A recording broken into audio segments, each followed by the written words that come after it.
Below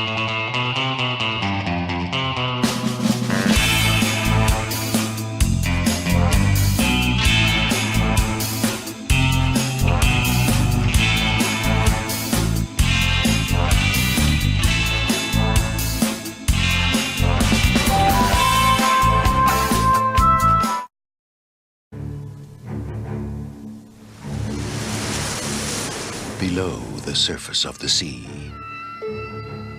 far, far below, in impenetrable darkness, at unimaginable pressure, no form of life we know could possibly exist. Here, there is only silence. And the crew of DeepStar 6. 6 months at the bottom of the ocean. It's more than I bargained for. They are explorers. Let's bring it aboard and get the hell out of here.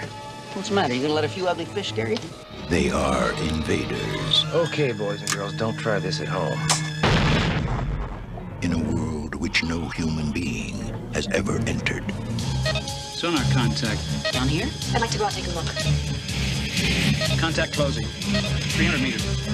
The hell is that? 250. Look at that mother. 200 meters. 150 meters. I think we're in big trouble, boss. 100 meters. Get the hell out of here. Now, they are about to make a startling discovery. Not all aliens come from space.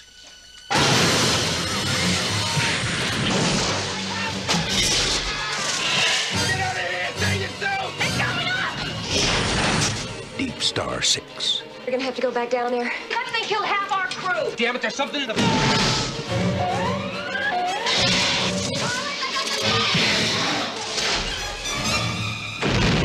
Save your last breath to scream.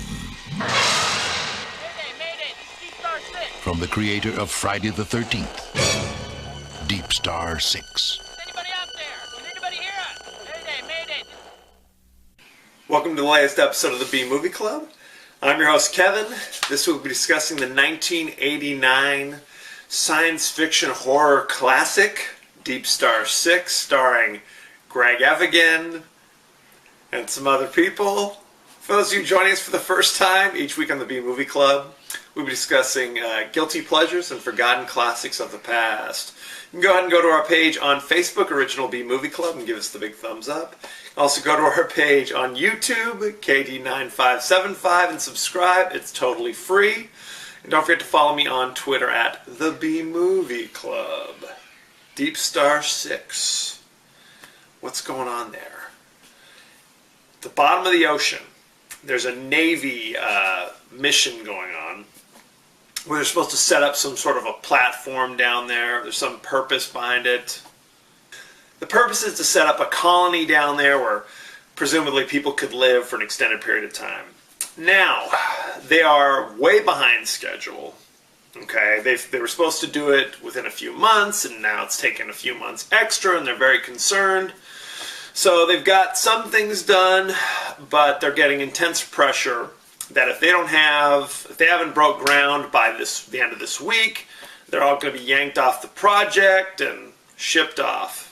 So they start to discover that there's like hidden caverns underneath where they were going to put the colony. And there's pressure. It's like, you know what? Don't do any more investigation. Just start the excavations.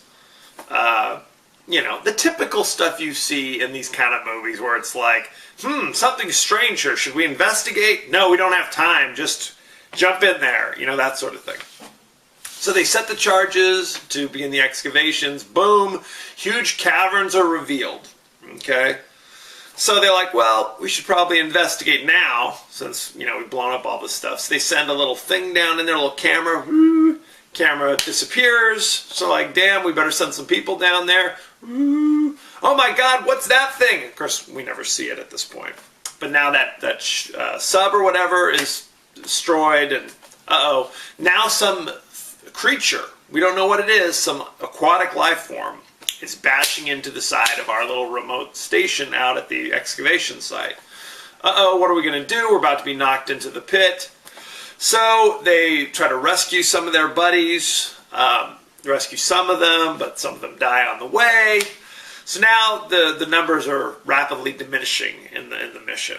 Okay, I don't want to spoil everything. I don't want to give everything away, but they're under siege by this creature. Okay, and they can't just escape, right? Because they're at the bottom of the ocean, and it takes time to decompress first before you get into the escape pod. If you don't take the time to decompress, you'll just explode. It's very upsetting. So what are they going to do? I don't want to give it all away. I don't want to spoil all the ins and outs. When this came out, it came out in January of 1989. It was directed by a man named Sean Cunningham, whose big claim to fame at this point was he was actually one of the creators, one of the directors, I should say, of the original Friday the 13th movie. Now, that's the one without Jason. Spoiler alert, it's Jason's mom killing everybody. Okay. So he directed this one. It was written by a man named Louis Abernathy, who was actually friends with James Cameron. And they were both working concurrently on these scripts that have kind of an undersea adventure and strange life forms at the bottom of the sea. And James Cameron, who is much more successful at this point, is a director, had done a lot of good things, was just kind of like... So James Cameron asked him, hey, could you chill on that for a little bit? And he tells him, sorry, I gotta put food on the table. No can do. So there you have it. So they've got the script, they've got the director, they bring in this ensemble cast. The biggest star at this point was Greg Evigan, who you might remember was the star of BJ and the Bear, about a kindly trucker and his co-pilot, a chimpanzee named Bear. You remember that one? Good times. In the late 80s, he was also more readily known as being one of the stars of My Two Dads with Paul Reiser. Do you remember that sitcom?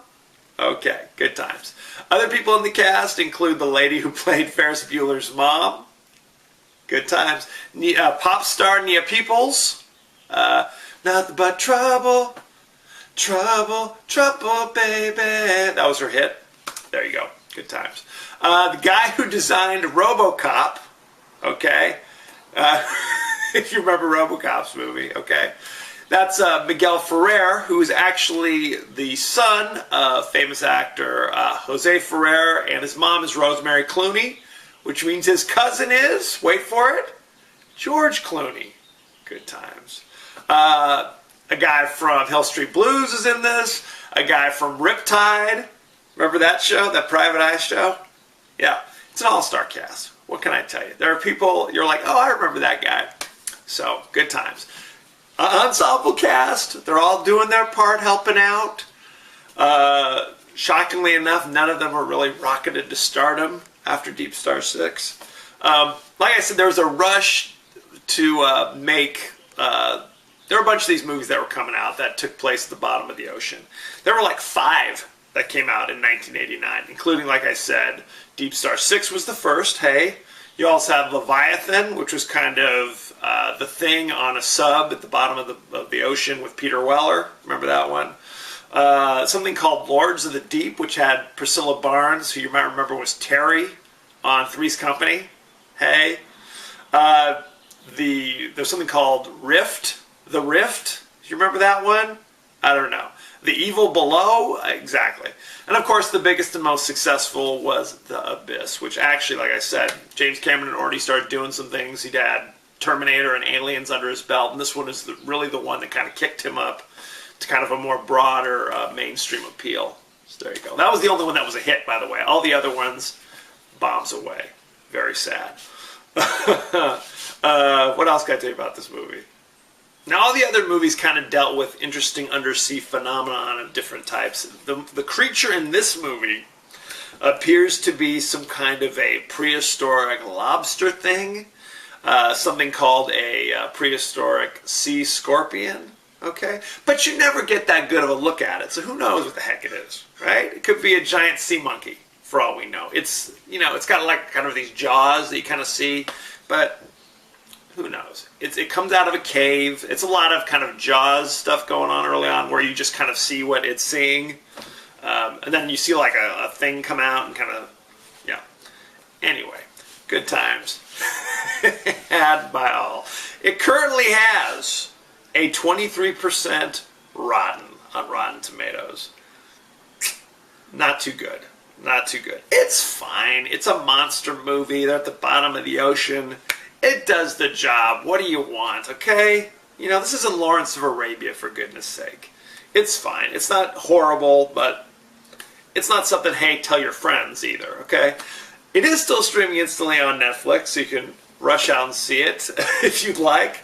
And don't forget to send me any favorite scenes, favorite quotes, or questions or comments, and I may just talk about it on the show, okay?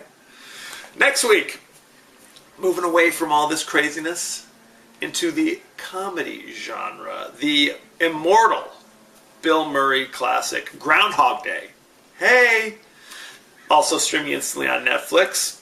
Don't forget to go to our page on Facebook, Original B Movie Club. Give us a thumbs up. Our page on YouTube, KD9575. That's me. Don't forget to subscribe. It's totally free. And don't forget to follow me on Twitter at the B Movie Club. If you do all this good stuff, you get the latest updates whenever I post a new video, any interesting articles I find. I just pass the savings on to you. Don't forget to send any movie suggestions you might have. I'd love to talk about them, love to add them to our queue. The more the merrier. Don't forget to spread the word. Let all your friends and neighbors know as well. As you know, I end every episode with a totally out of context quote. And here it is. Okay, boys and girls, don't try this at home. Now, granted, that line has probably been in 100 movies over the course of film history, but what are you going to do, right? It's DeepStar 6, okay? You're not going to get Alas, Poor York, I knew him well, okay? You're not going to get that here. So thank you for joining us. Next week, Groundhog Day. Be well.